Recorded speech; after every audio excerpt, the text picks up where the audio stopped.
Hello, this is a report for Lab 3 where we'll be calculating the mass of a black hole.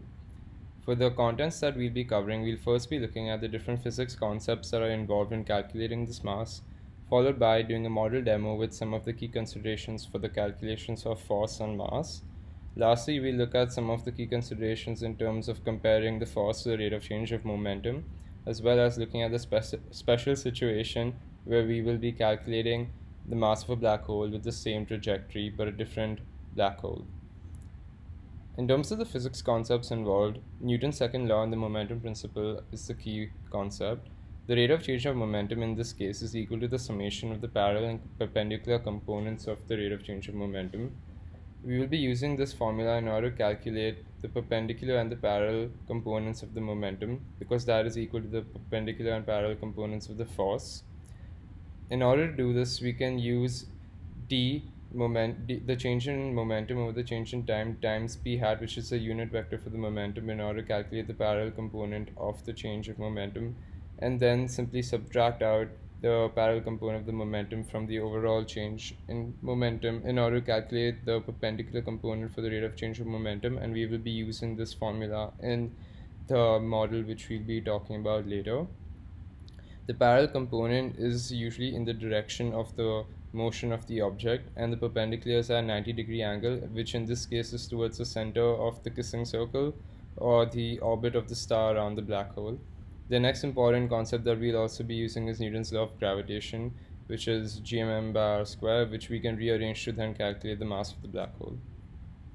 In terms of the model demo, we set the initial conditions first, where we use the mass of the star as 2 into 10 raised to the power 30 kilograms, and we use the time intervals between observations as 1 day, which is 86,400 seconds. In terms of the force calculations, we first calculate the change in the momentum by using the change in the velocity and the mass of the star, which can be seen over here. We also calculated the rate of change of momentum by seeing the change in the velocity and change in the momentum of two consecutive observations, which in this case was separated by a time period of 1 day.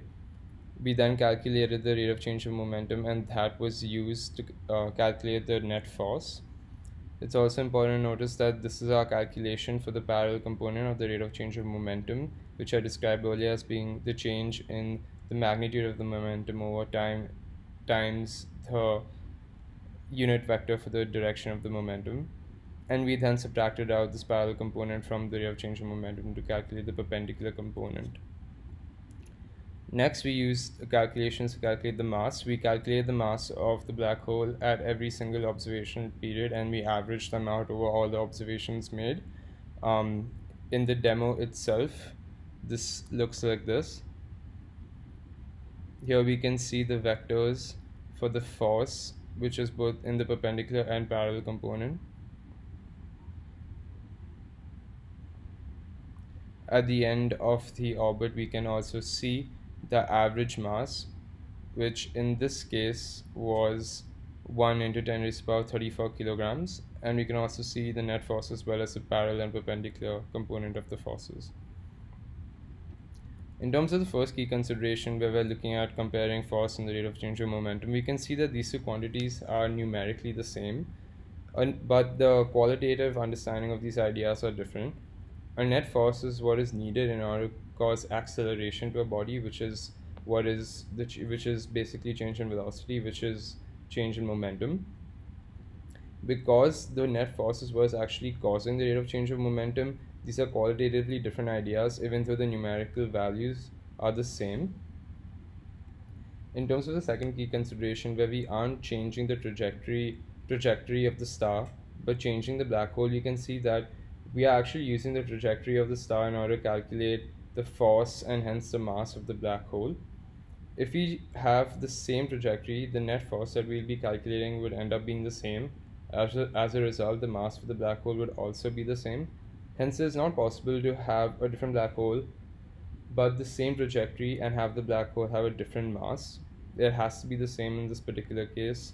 And that's essentially the second key consideration, and we can conclude that the mass is the same as the initial black hole was.